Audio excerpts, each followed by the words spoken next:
అప్పుల బాధలు వెంటాడుతున్నాయా? అయితే 6 JVR వారి జాతిరత్నాలు ధరించండి. ప్రేక్షకులకి నమస్కారం. ఈరోజు నేను పద్మవిభూషణ్ గ్రహీత శ్రీ నందమూరి బాలకృష్ణ గారి జాతకాన్ని చెప్పదలుచుకున్నాను. అసలు యోగాలు ఎట్లా ఉంటాయి, రాజయోగాలు ఎట్లా ఉంటాయి ఒక జాతక చక్రంలో, అసలు రాజయోగాలు ఎందుకు ఉండాలి జాతక చక్రంలో, అసలు రాజయోగాలు ఉండటం వల్ల ఒక మనిషి ఎంతవరకు జీవితంలో అభివృద్ధిలోకి వస్తాడు, దానికి నిదర్శనమే శ్రీ నందమూరి బాలకృష్ణ గారి జాతకం. శ్రీ నందమూరి బాలకృష్ణ గారు 10/6/1960 ఉదయం 6:30 ఆయన చెన్నైలో జన్మించారు. శ్రీ బాలకృష్ణ గారి జన్మ నక్షత్రం మూలా నక్షత్రం మొదటి పాదం, రాశి ధనుసు రాశి, ఆయన జన్మలగ్నం మిథున లగ్నం.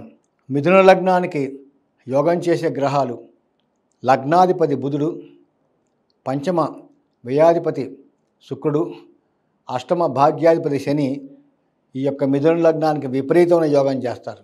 బాలకృష్ణ గారి జాతకంలో ఉన్న గొప్పతనం, లగ్నాధిపతి అయిన బుధుడు లగ్నంలో స్వక్షేత్రంలో ఉన్నాడు. బుధుడు లగ్నంలో స్వక్షేత్రంలో ఉన్నాడు కాబట్టే భద్రమహాపురుష యోగము ఏర్పడింది. భద్రమహాపురుష యోగం అంటే బుధుడు మన శరీరంలో బుద్ధిని కంట్రోల్ చేస్తాడు కాబట్టి ఆ బుధుడు లగ్నాధిపతి లగ్నంలో ఉండటం వలన ఈ భద్రమహాపురుష యోగం ఏర్పడింది. ఈ యోగం వలన ఈ జాతకుడు అత్యంత తెలివితేటలు కలిగి, ముఖ్యంగా పూర్ణ ఆయుర్దాయం, పూర్ణ ఆయుష్ కలిగి ఉంటాడు. ఇది చాలా గొప్ప రాజయోగం. పంచమహాపురుష యోగాలు 5: రిచిక మహాపురుష యోగం, భద్ర మహాపురుష యోగం, మాలవ్య మహాపురుష యోగం, శశి మహాపురుష యోగం, రిచిక మహాపురుష యోగం. ఈ 5 యోగాలు. ఈ 5 యోగాల్లో ఈ బాలకృష్ణ గారికి ఈ భద్ర మహాపురుష యోగం ఏర్పడింది, సంభవించింది. అలాగే ఆయనకి జన్మలగ్నం నుంచి సప్తమ స్థానం లోపల సప్తమ రాజ్యాధిపతి అయినటువంటి గురువు స్వక్షేత్రంలో ఉన్నాడు. ద్వితీయాధిపతి అయినటువంటి చంద్రుడితో కలిసి ఉన్నారు. ఎప్పుడైతే చంద్ర గురువులు కలిసి ఉన్నారో ప్రబలమైన గజకేసరి యోగం ఏర్పడింది. ఈ గజకేసరి యోగం వలన జీవితాంతం మనిషికి తిండికి బట్టకి లోటు ఉండడం, అలాగే సమాజంలో ఖచ్చితంగా పేరు ప్రతిష్టలు వస్తాయి.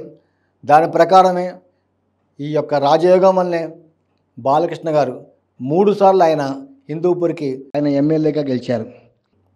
ముఖ్యంగా బాలకృష్ణ గారి జాతకాల్లో ఉన్న గొప్పతనం ఏంటంటే, మిథున లగ్నానికి అత్యంత యోగకారకుడు అష్టమ రాజ్యాధిపతి అయినటువంటి ఈ శనేశ్వరుడు సప్తమ స్థానంలో ఉన్నాడు. ఉండి డైరెక్ట్గా లగ్నాన్ని చూస్తున్నాడు. దీని ప్రభావం వలన ఆయనకి విపరీతమైన రాజయోగం ఉంది.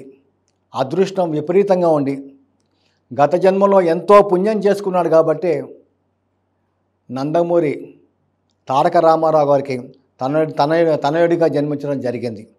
ఏ మనిషి అన్నా కానీ గత జన్మలో అఖండమైన పుణ్యాలు చేసుంటేనే అలాంటి కుటుంబంలో జన్మిస్తారు. కాబట్టి బాలకృష్ణ గారు ఖచ్చితంగా గత జన్మలో అఖండమైన పుణ్యాలు చేసుకున్నారు కాబట్టి అలాంటి రాజకుటుంబంలో ఆయన జన్మించడం జరిగింది. ఈ బాలకృష్ణ గారు నడిచే అఖండ సెకండ్ పార్ట్ సూపర్ డూపర్గా హిట్ అవుతుంది. అంతేకాదు ఆయనకి నేను ఇంకొక విషయాన్ని కూడా చెప్పదలుచుకున్నాను. ముఖ్యంగా ఆయనకి ఏంటంటే, ఈ సంవత్సరం 26/10/2025 నుండి 13/11/2026 దాకా ఆయనకి రాహు మహర్దశలో ఈ కుజుడి అంతర్దశ నడుస్తుంది. ముఖ్యంగా బాలకృష్ణ గారికి 13/11/2026 నుండి 13/11/2042 దాకా 16 సంవత్సరాల గురు మహర్దశ జరుగుతుంది. ఈ కేతు యొక్క మూలా నక్షత్రం మీద గురువు ఉన్నాడు కాబట్టి, కేతు మోక్షకారుడు కాబట్టి అక్కడి నుంచి ఆయన తీవ్రమైనటువంటి దైవభక్తిలోకి వెళ్ళిపోతాడు. నాకు తెలిసి అక్కడి నుంచి కూడా ఇంకా ఈ చిత్ర పరిశ్రమ నుంచి విరమించుకొని ఆయన కుమారుని ఈ చిత్రరంగంలో తీసుకొస్తాడని నేను అనుకుంటున్నాను. ఏది ఏమైనప్పటికీ కూడా బాలకృష్ణ గారికి మొన్న పద్మవిభూషణ్ అవార్డు రావటం, ఒక తెలుగువాడిగా నేను చాలా గర్వపడుతున్నాను.